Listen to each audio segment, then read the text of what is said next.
కూడా ప్రార్థన చేస్తుంది. ఈ దినం వరకు కూడా తల్లి మరియమ్మ గారు, తల్లి గారు కూడా ప్రార్థన చేస్తున్నారు. రాత్రి తల్లి మేము జూము ఆన్లైన్లో ఉన్నప్పుడు మళ్ళీ ప్రసన్నత గారు మాకు తెలియజేశారు. ఎందుకంటే దివ్య గారికి కూడా ఆరోగ్యం బాగోలేదు, మరి అందుకోసం తల్లి కూడా రాలేకపోయింది. మరి నయోమి అమ్మగారి కొరకు ప్రార్థన చేయండి, కొంచెము ఆరోగ్యం మంచిగా అయితే కనుక ఇంటికి పంపించేయాలండి. ఎందుకంటే ఆవిడ కోసం చాలా వారిని తెలియజేశాను.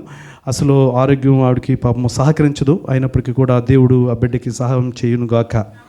హల్లెలూయా. మంచిది. చాలా విషయాలు మాట్లాడుకున్నాం. దేవుని వాక్యాన్ని కొన్ని మాటలు నాతో మాట్లాడాలి దేవుడు అన్నవారు మీ చేతులు ఎత్తి దేవుని స్తోత్రం చెల్లించండి. హల్లెలూయా. లాస్ట్ వీక్ మన మధ్యకి జీవన్ గారు మంచి వాక్యాన్ని పట్టుకుని వచ్చారు. ఉద్యోగరీత్యా ఆయన మరి రసలకెమ్మలో ఉన్నారు. కనీసం ఒక వారానికి 2 వారాలకు ఒకసారి మన మధ్యకి వచ్చేలాగా మనందరం ప్రార్థన చేద్దాం. హల్లెలూయా.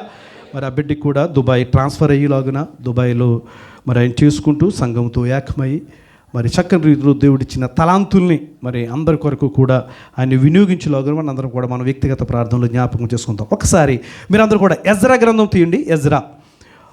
ఎజ్రా గ్రంథంలో 9వ అధ్యాయము 15వ వచనము 399 పేజ్ నెంబరు.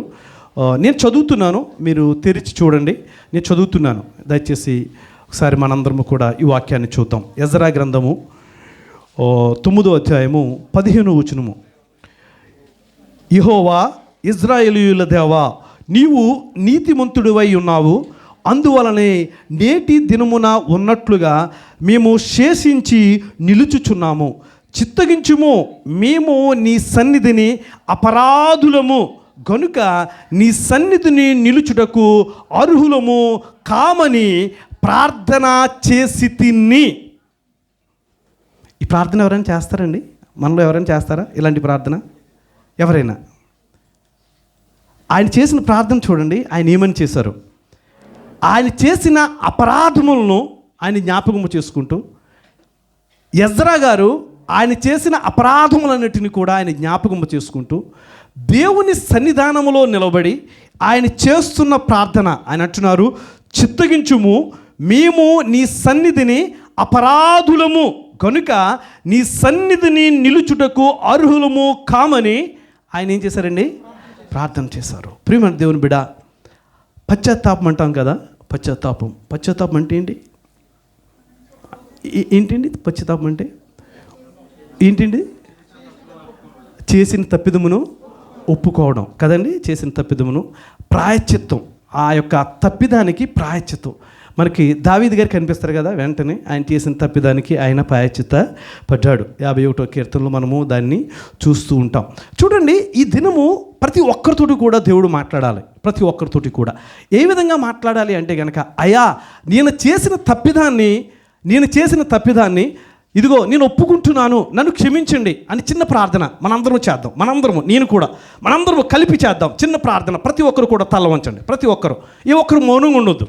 అయ్యా ఇదిగో దీనునైనా నన్ను మీరు జ్ఞాపకం చేసుకున్నారు, దీనురాలైన నన్ను మీరు జ్ఞాపకం చేసుకున్నారు, మీ సన్నిధానంలో నిలబెట్టారు. ఇదిగో నా తండ్రి, నీ దాసుడు ఎజ్రా చేసిన ప్రార్థన మేము జ్ఞాపకం చేసుకుంటున్నాం. అయ్యా ఆయన మీ సన్నిధానంలో ఉండి ప్రార్థించాడు నా తండ్రి. ఇదిగో మేము కూడా మీ సన్నిధిలో ఉండి ప్రార్థన చేస్తున్నాం. మా మధ్యలో మీరు ఉన్నారు నా దేవా. నేను చేసిన తప్పిదమును నేను ఒప్పుకుంటున్నాను నా దేవా, నన్ను మన్నించండి. ఈరోజు మీ పరిశుద్ధమైన శరీరాన్ని, మీ పరిశుద్ధమైన రక్తాన్ని నేను తాకాలి. ఇదిగో నా తండ్రి, ఎటువంటి అర్హత లేను నన్ను మీరు ఈ లోకంలో నుండి విడిపించిన దేవా, ఈ లోకంలో నుండి నన్ను పిలిచిన తండ్రి, ఈ లోకంలో నుండి నా చెయ్యి పట్టుకుని మీరు లాగి మీ సన్నిధానంలో నిలబెట్టిన తండ్రి, మీ మాటలు వినే గొప్ప కృప నాకు దయచేసి ఉన్నారయ్యా. కేవలం మీరు మాత్రమే నాకు విడుదల దయచేసే దేవుడు నా తండ్రి. ఇదిగో నాకు కూడా ఇదిగో నా తండ్రి, మీ మాట ద్వారా నా తండ్రి విడుదల దయచేసిన తండ్రి, మా హృదయంలో ఉన్న తండ్రి, నా హృదయంలో ఉన్న తండ్రి, నీ మాటలను నిలుపుకునే నా తండ్రి, ఇదిగో ఈ లోకంలో నేను జీవించినంత కాలము మీ రాకడ పర్యాంతరము కూడా నా తండ్రి పరిశుద్ధంగా జీవించడానికి పరిశుద్ధమైన జీవితం నాకు దయచేయమని, ఇదిగో నా తండ్రి మీ దేవదూతలను ఎల్లప్పుడూ నా చుట్టూ కావల ఉంచమని నా ప్రభువును రక్షకుడైన యేసుక్రీస్తు వారి దివ్య పాదములను బట్టి అడిగి వేడుకుని పొందుకుంటున్నాం మా పరమ తండ్రి. హల్లెలూయా. ఈ అపరాధాన్ని దావీదు గారు ఒప్పుకున్నారు. నేను ముందుగా మీకు తెలియజేసినట్టు దావీదు గారు ఎలా ఒప్పుకున్నారు, ఎందుకు ఒప్పుకున్నారు అంటే కనుక ఆయన తన్ను తాను ఒప్పుకోలేదు. ఆయనకి ఎవరు తెలియజేశారు అంటే కనుక దేవదూత వచ్చి అక్కడ, ప్రవక్త వచ్చి అక్కడ మాట్లాడారు కదండి. ఎన్నో అధ్యాయంలో ఉన్నది అది? 51వ అధ్యాయము. చూడండి ఒకసారి 51వ అధ్యాయం తీయండి ఒకసారి. 51వ అధ్యాయంలో మొదటి నుండి 6 చరణాలని చదువుతున్నాను. చూడండి, ఆయన అంటున్నారన్నమాట, దేవా నీ కృప చొప్పున నన్ను కరుణించుము, నీ వాత్సల్య బాహుల్యము చొప్పున నా అతిక్రమములను తుడిచివేయము. ప్రార్థన చేస్తున్నాడు, నా దోషము పోవునట్లు నన్ను బాగుగా కడుగుము, ఇదిగో నా పాపము పోవునట్లు నన్ను పవిత్ర పరచుము, నా అతిక్రమములు నాకు తెలిసే ఉన్నవి, నా పాపం ఎల్లప్పుడూ నా ఎదుటనున్నది, నీకు కేవలము నీకే విరోధముగా నేను పాపము చేసి ఉన్నాను, నీ దృష్టి ఎదుట నేను చెడుతనము చేసి ఉన్నాను, కావున ఆజ్ఞ ఇచ్చుచున్నప్పుడు నీవు నీతిమంతుడుగా అగబడుదువు, తీర్పు తీర్చుచున్నప్పుడు నిర్మలుడుగా అగబడుదువు, నేను పాపములో పుట్టినవాడను, పాపములోనే నా తల్లి నన్ను గర్భము ధరించెను. చూడండి, దేవుని సన్నిధానములో ప్రార్థించే దేవుని భక్తులు. దావీదు దేవునికి హృదయానుసారుడు. దావీదు దేవునికి ఎలాంటి వాడండి? హృదయానుసారుడు. ఆయన దేవుని సన్నిధానంలో నేను చేసిన తప్పిదము నాకు ఎప్పుడైతే ప్రవక్త వచ్చి నాతో మాట్లాడుచూ ఉన్నాడో, నాతో సంభాషించుచున్నాడో, ఆ సంభాషించే సంభాషణలో దావీదు గారు తప్పించుకునే ప్రయత్నం చేశారు. అయ్యి బాబాయ్, అలాంటి వాడిని నేనైతే అది చేద్దును ఇది చేద్దును అని చెప్పేసి అన్నారు. హలో, అది చేసింది ఎవరో కాదు, మీరే. ప్రవక్త ఏం చెప్పాడండి? అది చేసింది ఎవరో కారు, మీరే. మనం ఏదైనా తప్పిదము చేసేటప్పుడు నేను ఒక తమ్ముడిని పిలిచి, తమ్ముడు ఈ తప్పిదం అయిపోయింది అన్నాం అనుకో, ఆ తమ్ముడు నాకు ఇచ్చే జవాబు ఎలా ఉంటుందో చెప్పనా? మనం మనుషులం కదన్నా, జరుగుతుంటాయి. అవునా కదా? మనం ఎవరితోటైనా ఏదైనా తప్పు చేశాను అని చెప్పేసి మనం చెప్పేటప్పుడు వారు ఏమంటారంటే కదగా, మనం మనుషులం కదా. మనం ఎవరమండి? మనుషులం కదా. అదే మీరు దేవుడితో తెలియజేస్తే ఆయన క్షమిస్తాడు. హల్లెలూయా. ఆయన క్షమిస్తాడు. ఆయన దోషములు కడుగునట్లు, దోషము పోవునట్లు నన్ను బాగుగా కడుగుము. ఎలా కడగాలండి? బాగుగా కడగమంటే సింతాల సొబ్బెట్టి కడగాల? దేవుని పాదాల చెంత కన్నీళ్లతో దేవుని పాదాల కడగాలి. హల్లెలూయా. మన కన్నీళ్లు దేవుడు చూడాలి. మన కన్నీళ్లు ఆయన కవనిలో ఆయన దాచి ఉంచాలి. ఆ విధంగా దేవుని పాద సన్నిధిలో మనం కడగమని అడగాలి. మనం కడగమని అడగటం అంటే కనుక నోరుతో ఏదో మాట్లాడేయటం కాదు, హృదయంలో పశ్చాత్తాపం కావాలి మనకి. హల్లెలూయా. హృదయంలో ఏం కావాలండి? మనకి పశ్చాత్తాపం కావాలి. అయా మీ సన్నిధానంలో ఉన్న తండ్రి, నేను ఇదిగో నా తండ్రి కన్నీళ్ళు విడుస్తున్నాం, నువ్వు చూస్తున్నావు నా దేవా, నాకు ఎటువంటి అర్హత లేదు నా దేవా, ఇదిగో నా తండ్రి మీ పరిశుద్ధమైన వాక్యాన్ని తాకే ఆ యొక్క గొప్ప ధన్యత నాకు లేదు నా తండ్రి, మీ మాటలు వివరించే ధన్యత నాకు లేదు నా తండ్రి, అయినప్పటికీ నువ్వు నన్ను ప్రేమించావు, నన్ను ఆదరించావు, నన్ను దర్శిస్తున్నావు, ఇదిగో నాతో మాట్లాడుచూ ఉన్నావు. ఎంత గొప్ప దేవుడు నా తండ్రి, ఎంత గొప్ప దేవుడు. చూడండి, ఆయన ఎంత చక్కని రీతిలో నా అతిక్రమములు నాకు తెలిసే ఉన్నవి. అతిక్రమము ఎప్పుడైనా మనము చేసిన తప్పిదము మనకు తెలిసి ఉన్నప్పుడు ఆ తప్పిదాన్ని మనము ప్రజలతో పంచుకునే కంట దేవునికి తెలియజేయటం చాలా ఉత్తమం. హల్లెలూయా. హల్లెలూయా. ఎప్పుడైతే నువ్వు దేవునికి తెలియజేస్తావో నీ అంతరాత్మ, నీలో ఉన్న దేవుని ఆత్మ, నువ్వు మరలా అదే తప్పిదమును చేయడానికి గనక నువ్వు పూనుకుంటే, నువ్వు ప్రయత్నిస్తే నిన్ను గద్దిస్తాదే. నువ్వు ఈ తప్పిదము చేసి ముందుగా దేవునికి తెలియజేసి ఉన్నావు, ఈ తప్పిదాన్ని నాకు తెలియజేసి ఉన్నావు, అదే తప్పిదము నువ్వు మరలా చేయొద్దు. దయచేసి వాక్యము వినాలి అందరూ కూడా. శ్రీని గారు, వాక్యం మీద మనం శ్రద్ధ పెట్టాలి. దయచేసి గమనించాలి, మనము సన్నిధానంలో ఉన్నాము, చాలా జాగ్రత్తగా దేవుని వాక్యాన్ని వినాలి మన అందరము కూడా. ఎందుకు అంటే దేవుని సన్నిధిలో ఉండి మన ఆలోచనలో అనాలోచనగా ఉండకూడదు. దేవుడు మనల్ని చూస్తూ ఉంటున్నాడు. ఆయన అతిక్రమముల గురించి మనకు తెలియజేస్తూ ఉంటున్నాడు. ఆయన తప్పిదముల కోసం మనకు తెలియజేస్తూ ఉంటున్నాడు. మనం చదువుకున్న వాక్యము 51వ కీర్తన ఎక్కడుంది? పరిశుద్ధ గ్రంథాలు ఎక్కడ? ఎంతమంది దగ్గర ఉన్నాయి పరిశుద్ధ గ్రంథాలు? ఎంతమంది చూస్తున్నారు వాక్యాన్ని? దేవుని సన్నిధికి వచ్చేసి వెళ్ళిపోవద్దు. అయ్యా సమయం చాలా తక్కువగా ఉంది మనకి, గమనించాలి ప్రతి ఒక్కరు కూడా. సమయం చాలా తక్కువగా ఉంది. వాక్యము చెప్పేటప్పుడు, వాక్యము నీతో నాతో మాట్లాడేటప్పుడు వాక్యం వైపు చూడండి. దేవుడు మనల్ని గతిస్తూ ఉంటున్నాడు. దేవుడు మన దినాన్ని పొడిగిస్తూ ఉంటున్నాడు. దేవుడు మన తప్పిదములు ఒప్పుకునేలా కూడా బలమైన వాక్యాలు మనకు అందిస్తున్నాడు. ఆయన మాటలు మనకు అందిస్తున్నారు అంటే కనుక మనల్ని మనం సరి చేసుకోవడానికి, అదే తప్పిదములు ఉండడానికి కాదు. గమనించాలి. ఎందుకయ్యా ఇంత ప్రయాస అంటే కనుక మీకు విషయం చెప్పనా, ఈ ఆరాధన వెంటనే నేను అబుదాబి వెళ్ళాలి. చాలా పనులు ఉంటాయి, కానీ దేవుని కొరకు ప్రయాసపడాలి మనం. హల్లెలూయా, హల్లెలూయా. మనము దేవుని కొరకు ప్రయాసపడకుండా ఇక్కడికి వచ్చి, ఇదిగో ఈ దినము నేను దేవుని మందిరానికి వచ్చాను, ఇదిగో పాస్టర్ గారితో మాట్లాడాను, తమ్ముడు దేవుడితో మాట్లాడాను, పాస్టర్ గారితో మాట్లాడాను, తమ్ముడు మైకిల్తో మాట్లాడాను. కాదు, దేవునితో మాట్లాడావా? ఎక్కడికి వచ్చావు నువ్వు? దేవుడితో మాట్లాడావా? దేవుని దర్శించావా? అదంతా కలుగుతుంది ఎప్పుడు? నీ దృష్టి దేవునిపై ఉన్నప్పుడు. హల్లెలూయా, హల్లెలూయా. మనుషుల వైపు కాదు. ఇక్కడ మాట్లాడుకోవడానికి రాలేదు మనం. ప్రియమైన దేవుని బిడ్డలారా, దయచేసి చూడండి. ఆయన అంటున్నారు, చదవండి 4వ వచనం నుంచి చూడండి. ఆయన అంటున్నారు, నీకే విరోధముగా నేను పాపము చేశాను. పాపము అనేది, తప్పిదము అనేది మానవులకు సంబంధించింది కాదు. అది ఎవరికి సంబంధించింది? దేవుడు. ఎందుకు అంటే మనుషులము కాబట్టి మనం పాపములు చేస్తూ ఉంటాము. దాన్ని ఆయన ఎదుర్కొండా ఒప్పుకోవాలి మనం. ఎందుకు అంటే యేసుక్రీస్తు ప్రభుల వారు సులువు వేసినప్పుడు, ఆయన్ని తీర్మానంలోకి తీసుకొచ్చినప్పుడు, తీర్పులోకి తీసుకొచ్చినప్పుడు ఆయనలో తప్పిదం ఏమాత్రమైనా ఉందండి? ఏమీ లేదు. తీర్పు తీర్చేవాడు ఆయనలో ఏమాత్రము కూడా తప్పిదము కనుగొనలేదు. అటువంటి నీతిమంతుణ్ణి కలిగి ఉన్న మనందరము కూడా ఆయన అంటున్నారు, అయ్యా నీకే విరోధముగా పాపము చేసి ఉన్నాను, నీ దృష్టి ఎదుట నేను చెడుతనము చేసి ఉన్నాను. కావున ఆజ్ఞ ఇచ్చుచున్నప్పుడు నీవు నీతిమంతుడుగా అగబడదువు, తీర్పు తీర్చినప్పుడు నిర్మలుడుగా అగబడదువు. మన పాపములు ఎంచి చూపించినప్పుడు నేను చేయలేదు అని మనము చాలా సింపుల్గా చెప్పేస్తూ ఉంటాం. నేను చేయలేదు, నాకు తెలియదు, నేను లేను. అవసరమైతే ఏదో ఒక ప్రూఫ్లు కూడా బనపెట్టేయచ్చు కదండి. ఇప్పుడు ఇది మొబైల్లో అనేకమైన యాప్స్ వచ్చేసినాయి. మన ముఖం తీసి ఇంకొకరు ముఖం పెట్టేయచ్చు, ఒకరు దండాలు తీసి ఇంకొకరు దండాలు పెట్టేయచ్చు, ఏదో నానా. కానీ అదంతా కూడా ఇహలోకానికి సంబంధించింది. ఆ మధ్యని కొంత సమయము ఇంటర్నెట్ పనిచేయలేదు, స్లోగా పనిచేస్తుంది, ఏయో వైర్లు ఊడిపోయి అంటే ఎక్కడో సముద్రంలో అని చెప్పేసి అన్నారు కదా. కానీ ఇవన్నీ కూడా తాత్కాలికం. దేవుడు తెలియజేసేది సజీవము కొరకు. ఆయన జీవము ఎలాగ ఉంటుంది అంటే కనుక, ఇదిగో మనము ఇహలోకంలో జీవించేది 60-70 సంవత్సరాలు, అధికమై ఉండొచ్చు 80 సంవత్సరాలు మాత్రమే. కానీ నా దేవునితో సదాకాలము జీవిస్తాము. హల్లెలూయా, హల్లెలూయా. అటువంటి ధన్యత కొరకు దేవుడు తెలియజేస్తూ ఉంటున్నాడు. అటువంటి ధన్యత కొరకు దేవుడు మాట్లాడుతూ ఉంటున్నాడు. చూడండి ఆయన ఏమి కోరుతున్నాడు. దావీదు ఆఖరిగా ఆయనతో అంటున్నారు, 6వ వచనంలో అంటున్నారు, నీవు అంతరంగములో సత్యమును కోరుచూ ఉంటున్నావు. అంతరంగంలో ఏం కోరుతున్నాడండి? సత్యమును కోరుచూ ఉంటున్నావు.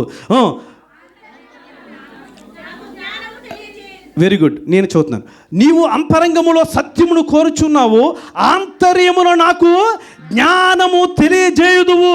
నేను పవిత్రుడు నగునట్లు ఇస్సోపుతో నా పాపమును పరిహరింపము. వాట్ ఈ స్టేట్మెంట్! అది ఎంత గంభీరంగా ఉందంటే మనకు అర్థం కావట్లేదు. మనం చదువుకుంటున్నాం, మనం ఏదో చదివేస్తున్నాం. దాన్ని ధ్యానించండి హృదయపూర్వకంగా. మోకాళ్ళ మీద ఉండి ఎప్పుడైనా వాక్యం చదివారా? మోకాళ్ళ మీద ఉండి ప్రార్థన చేస్తున్నారా? ఎందుకు గురించి అంటే దేవుడు దర్శించే సమయం అదే. నువ్వు తగ్గించుకుంటున్నావు ఆయన ఎదుర్కొండగాను. నేను చదివేస్తాను మంచం మీద కూర్చొని, నేను చదివేస్తాను. చాలామంది ఒకసారి ఆ టైంలో మేము జూమ్లో ప్రేయర్ పెడితే ఆయన ఎవరు మంచం మీద పడుకుని ఫోన్ ఆన్ చేశాడు. అంటే నేను ఎందుకు గురించి చెప్తానంటే కనుక నిర్లక్ష్యం. మనం ఎక్కడున్నాము, ఏం చేస్తున్నాం అనేది తెలియట్లేదు మనకి. ప్రియమైన దేవుని బిడ్డలారా, ఒకసారి చూడండి మీరు అందరూ కూడా. యెషయా గ్రంథం తీయండి 6వ అధ్యాయం. ఒక్కసారి త్వరగా యెషయా గ్రంథము 6వ అధ్యాయము త్వరగా చూపించాలని నేను ఆశపడుచుంటున్నాను. 6వ అధ్యాయము మొదటి నుండి చదవండి. ఒక్కరు చదవండి అమ్మ. ఒక్కరు చదివేటప్పుడు ఒకరు ఆగిపోండి. మన క్రమాన్ని నేర్చుకోవాలి అమ్మా.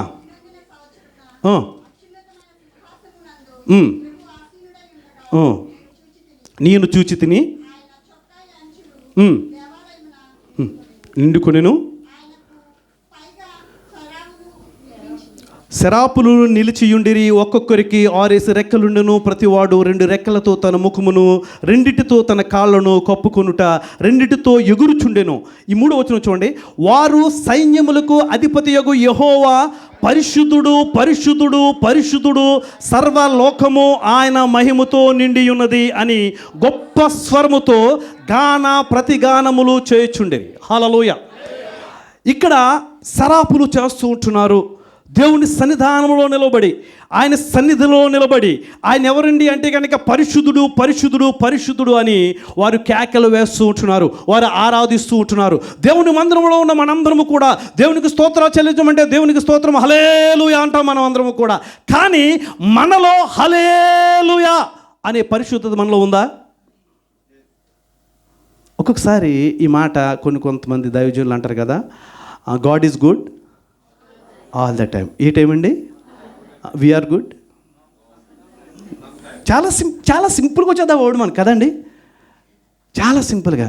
అయ్యా నేను ఒక మాట చెప్తాను, యహలోకంలో మనం చేసే తప్పిదములను విడిచిపెట్టకపోతే కనుక నేను చెప్తున్నాను, మనము ఇక్కడ ఏదో కష్టపడుతున్నాను, ఇక్కడ ఏదో నాకు ఇబ్బంది కలుగుతుంది, ఇక్కడ ఏదో నాకు ఏదో చాలా ఇంకా అసలు నేను తట్టుకోలేకపోతున్నాను, ఇంకా నా భర్త కోసం కానీ నా భార్య కోసం కానీ ఇంకోటి కానీ అని చెప్పేసి అనుకుంటున్నారేమో. ఒక్కసారి నరకానికి వెళ్ళామంటే నేను చెప్తున్నాను, ఏలోకమైన బాధలు కాదు, అక్కడ చాలా భయంకరంగా ఉంటుంది. మనం తట్టుకోలేము. నేను చెప్తున్నాను, మనం తట్టుకోలేము. ఆయన చాలా చక్కని రీతిలో వివరిస్తూ ఉంటున్నారు. నేను నా తండ్రి కుడిపార్శ్వమున ఉన్నాను, అక్కడ బంగారపు గదులు, బంగారపు వీధులు మీ కొరకు నేను ఏం చేస్తున్నానండి, సిద్ధపరిచి ఉన్నాను. అవి మీ కొరకే. మిమ్మల్ని నేను పిలుచుకున్నాను కదా, మిమ్మల్ని నేను ప్రేమించాను కదా, మిమ్మల్ని నా స్వరూపంలో నేను చెక్కుకున్నాను కదా, మీకు నా ఆత్మను ఉంచాను కదా, నీకు నా మాటను తెలియజేశాను కదా, మీ కొరకు ఒక దైవజనుడిని ఏర్పాటు చేశాను కదా, మీ కొరకు ప్రార్థనాపరులను ఏర్పాటు చేశాను కదా, మీ కొరకు సన్నిధిని ఏర్పాటు చేశాను కదా, మీరు వచ్చి ఏం చేస్తున్నారు అని దేవుడు అడిగితే కనుక వాట్ అవర్ ఆన్సర్? మన జవాబు ఏమై ఉంది? ఆ దేవాతి దేవుడు వచ్చి మనల్ని అడిగితే కనుక మన జవాబు ఏమై ఉంది? ఎందుకంటే చాలామంది బిడ్డలు పాపం అలసిపోతూ ఉంటారు. I'm sorry to say this. చాలామంది అలసిపోయి వారు చాలా చక్కగా మందిరానికి వచ్చిన తర్వాత ఉండి నిద్ర చేస్తూ ఉంటుంది కదండి. చాలా సంతోషం, ఈరోజు ఏసీ లేదు, చాలామంది మెలుకున్నారు, లేకపోతే జారిపోతురు. చాలామంది పాపం మెలుకున్నారు, ఎందుకంటే ఏం లేదండి, ఏసీ లేదు.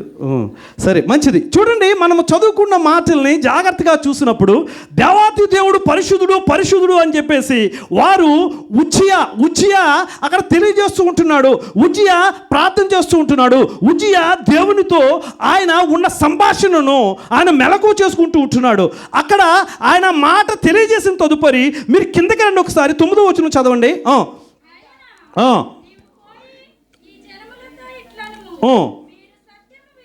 నిత్యము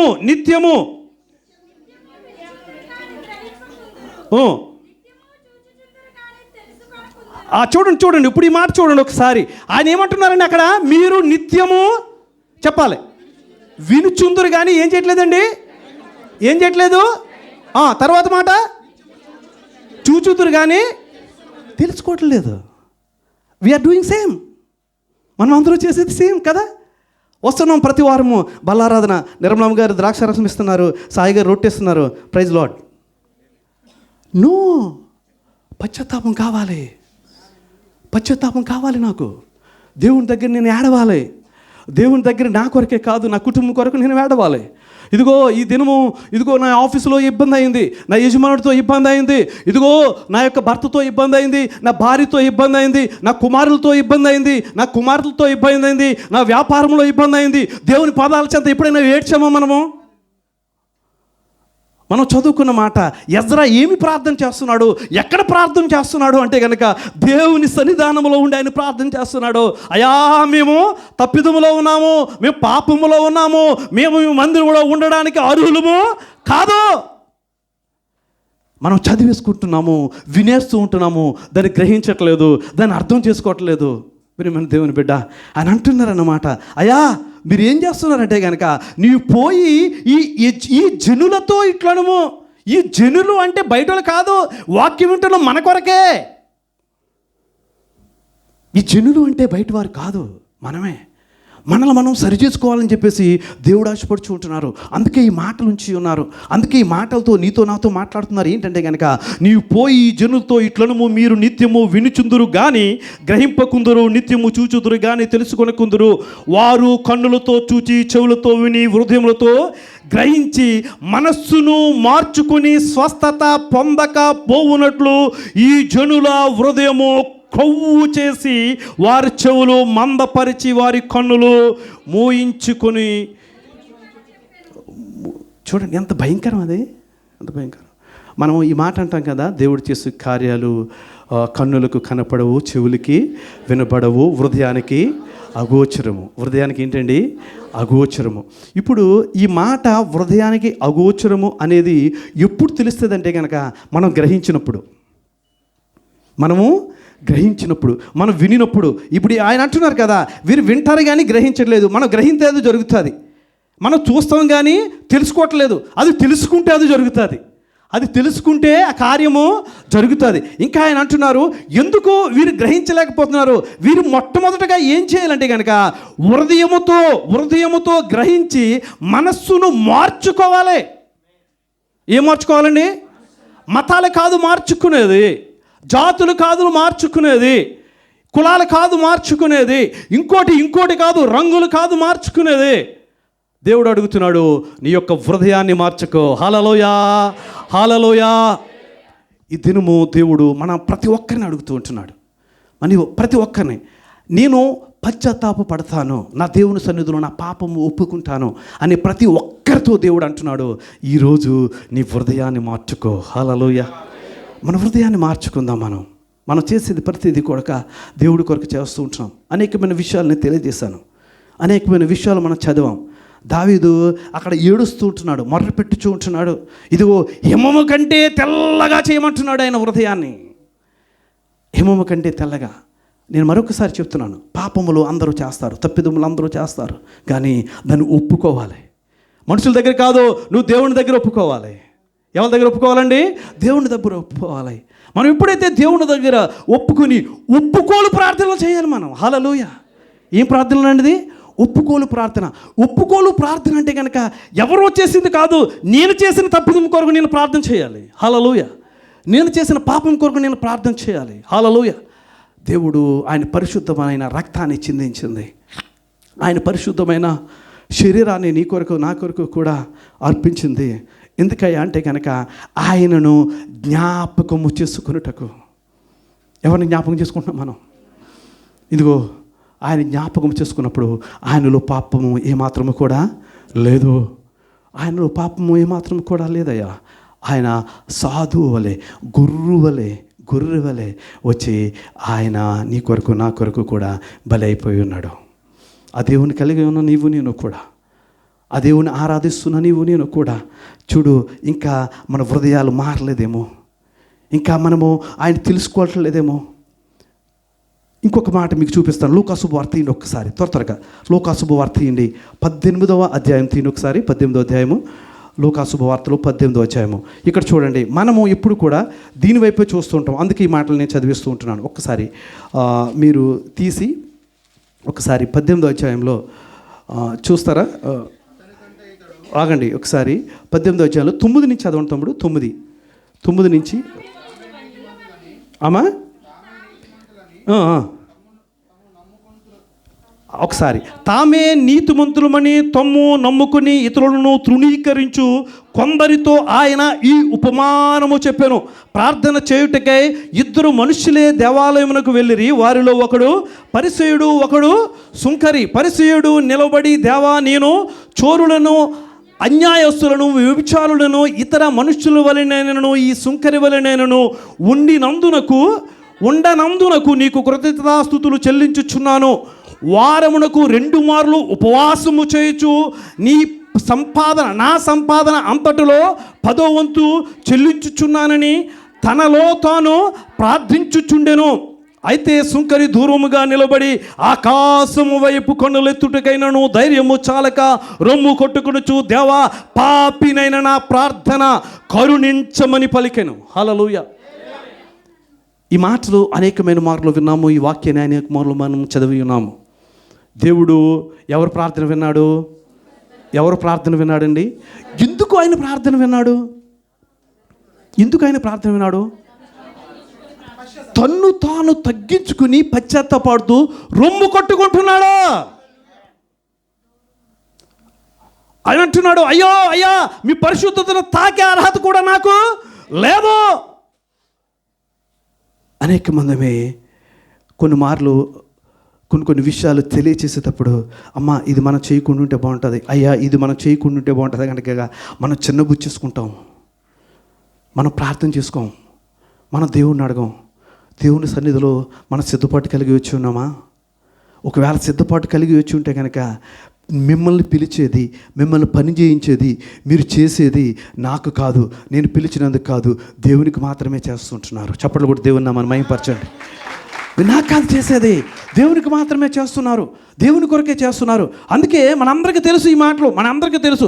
16వ వచనంలో 16వ అధ్యాయంలో ఆయన చాలా చక్కగా రీతిలో మనకు వివరిస్తూ ఉంటారు. 19వ వచనం నుంచి ఆయన అంటున్నారు, ధనవంతుడు ఒకడు ఉండెను, అతడు ఊదారంగు బట్టలు సన్నపు నార వస్త్రములు ధరించుకుని ప్రతిదినము బహుగా సుఖపడుచున్నాడు.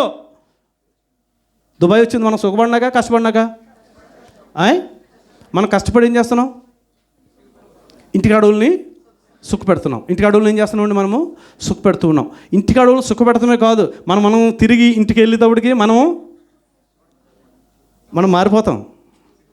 అరబీ వచ్చేద్ది, మనకి హిందీ వచ్చేద్ది, ఇంగ్లీష్ వచ్చేద్ది, కాళ్ళకి చెప్పులు వెళ్ళిపోతాయి. ఏం వచ్చేద్ది? షూ. ఇంకా ఎన్ఫీల్డ్ బండి వచ్చేది, దానికి ఏ రేటింగ్ రాకపోయినా సరే 2 పిల్లి మొక్కలు వేసినా పర్లేదు. అంటే ఎందుకు చెప్తున్నానంటే కనుక ఈ మాటలన్నీ కూడా మనం సుఖపడినాక వచ్చాము. కానీ ఇప్పుడు చూడండి, దేవుణ్ణి ఎరుగుచున్న మన అందరము కూడా దేవుడు కోరుకునేది యహలోకమైన సుఖము కాదు, పరమందు ఆయనతో ఉండే సుఖము. హల్లెలూయా. ఆయన స్తుతించే సుఖము, ఆయన మహిమపరిచే సుఖము. ఇప్పుడు చూడండి, ఆయన దేవదూతలకు ఆజ్ఞ ఇస్తున్నారు, దేవతలతో మాట్లాడుచూ ఉంటున్నారు. అటువంటి దేవదూతలుగా నిన్ను నన్ను కూడా మార్చడానికి ఆయన ఇష్టపడుచూ ఉంటున్నారు. కానీ దాన్ని మనం సంపాదించుకోవాలి. దాన్ని సంపాదించుకోవాలంటే కనుక ఇహలోకములోనే మనము ఆయన పాదాల చెంత ఉండాలి. ఇహలోకములోనే నిన్ను నీవు దేవుని వలె కనపరుచుకోవాలి. మనల్ని మనమే ప్రేమించుకోము ఒక్కొక్క మారు, మనల్ని మనమే క్షమించుకోము ఒక్కొక్క మారు. ఎదుటి వారి దగ్గరికి ఏం వెళ్తాం? ఇప్పుడు ఒక విషయం అండి, మనకందరికీ కూడా నూతనమైన వస్తువులు అంటే చాలా ఇష్టం కదండి. నూతనమైందంటే ఒక చీర కొత్తది కొన్నాం అనుకో, అయ్యి బాబా అది ముట్టుకుంటే ముట్టుకోదు.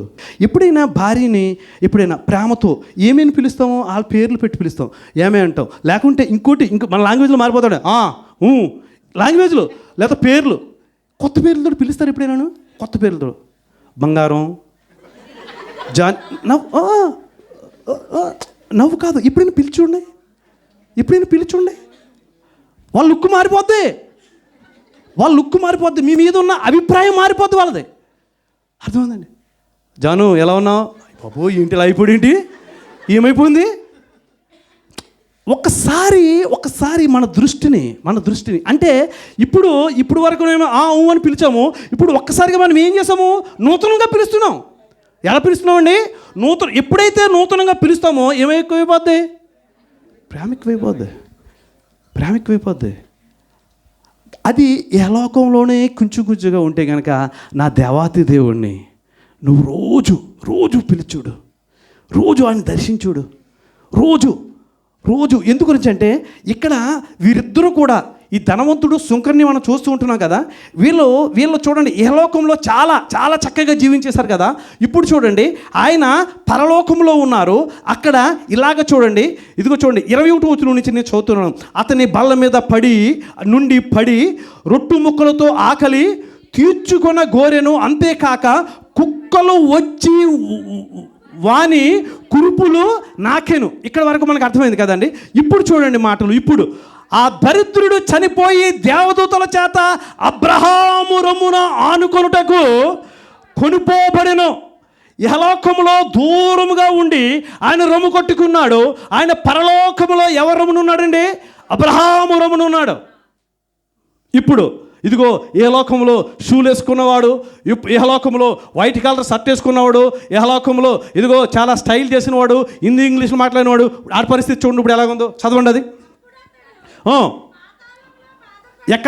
ఎక్కడమ్మాది? పాతాళములో బాధపడుచు ఉన్నాడంట. అయ్యా, పాతాళములో బాధ అంటే కనుక చదివేసినంత ఈజీ కాదు. అక్కడ అగ్ని, ఎంత భయంకరం చూడండి. మనం ఒక మాట యూజ్ చేస్తాం, పాముని జ్ఞాపకం చేసుకున్నప్పుడు ఒక మాట అంటారు, ఏమంటే కనుక కర్రెరగదో అంటూ ఉంటాం కదా. అంటే అది పని మనకేమి కూడా అర్థం కాదు అది కదండి. అసలు ఏమైందో మనకు అర్థమో కాదు. ప్రియమైన దేవుని వారలారా, నేను అలా ఉండకూడదు. ఇక్కడ చూడండి, సుంకరి ఏ విధంగా ప్రార్థన చేశాడు, రొమ్ము కొట్టుకుని ప్రార్థన చేశాడు. ఇదిగో దావీదు ఏ విధంగా రొమ్ము కొట్టుకుని తను తాను పరిశుద్ధపరచుకోవాలి. ఇదిగో నేను నా దేవా అపవిత్రుణ్ణి అని చెప్పేసి తెలియజేస్తున్నాడు. ఎజ్రా ఏ విధంగా ప్రార్థన చేస్తున్నాడు, నువ్వు జ్ఞాపకం చేసుకో. ఒకసారి జ్ఞాపకం చేసుకో. దేవుడు మాట్లాడుచూ ఉన్నాడు. దేవుడు ఇచ్చిన మాటలు నువ్వు నెమరు వేసుకో. దేవుని సన్నిధానంలో నువ్వు అనాలోచనగా ఉండొద్దు. ఆయన ఇచ్చిన మాటలను నువ్వు తలపోసుకో. నువ్వు తగ్గించుకో. ఆ పశ్చాత్తాపము, ఆ తప్పిదము, ఆ అపరాధము ఆయన దగ్గర ఒప్పుకుంటావా? ఒకసారి ఆయన ఒప్పుకుంటావా? అయ్యా, ఈ దినము నా తండ్రి, మా అపరాధముల